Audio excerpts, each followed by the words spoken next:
صلیبی جنگوں کے بعد 15ویں صدی میں مسلمانوں نے قسطنطنیہ فتح کر لیا اور 16ویں صدی میں یورپ کے جنوبی اور مشرقی حصے بھی اسلامی ریاست میں شامل ہو گئے۔ اس سے مسلمانوں کے خلاف صلیبی نفرت دوبارہ ابھری، جس نے یورپ کو اسلامی فتوحات کے خلاف متحد کر دیا۔ یورپی ممالک نے اپنے مفادات کے حصول کے لیے مسلمانوں کے مفتوحہ علاقوں میں مشنری بھیجے، جنہوں نے اسکولوں، ہسپتالوں اور مختلف اداروں کا نام استعمال کرتے ہوئے اسلام مخالف پروپیگنڈے کی تشہیر کی۔ یہ مشنری بظاہر علم اور انسانیت کے فروغ کا دعویٰ کرتے تھے، لیکن ان کا مقصد سیاسی، جاسوسی اور مغربی نو آبادیاتی منصوبے کو مضبوط کرنا تھا۔ مسلمانوں کے اتحاد کو کمزور کرنے کے لیے برطانوی، فرانسیسی اور امریکی مشنریوں نے اسلامی دنیا میں داخل ہو کر قومی عصبیت کے جذبات، بالخصوص ترک اور عرب قومیت کو ہوا دی۔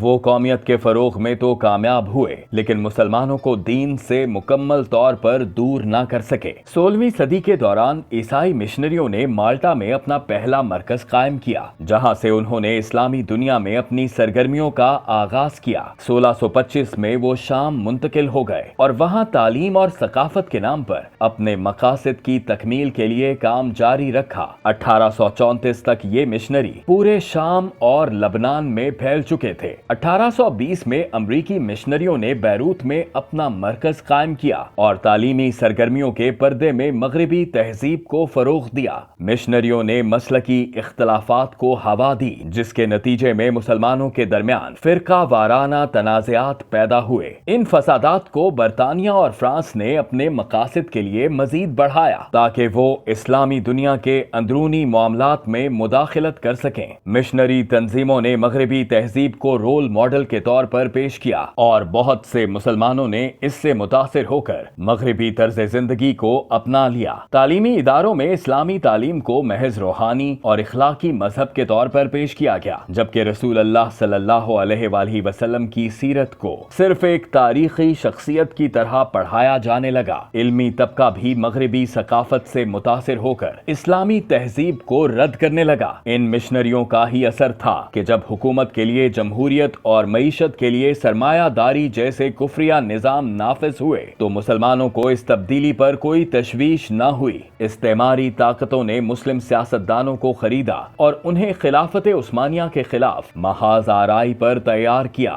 ان سیاستدانوں نے اپنے ذاتی مفادات کے لیے مغربی نظریات کے زیر اثر آ کر اسلامی اصولوں کو فراموش کرنا شروع کر دیا۔ نتیجتاً مسلمانوں کی زندگیوں میں مغربی تصورات اور مادی تہذیب کا غلبہ ہوا اور مشنری حملوں کو کامیابی حاصل ہوئی۔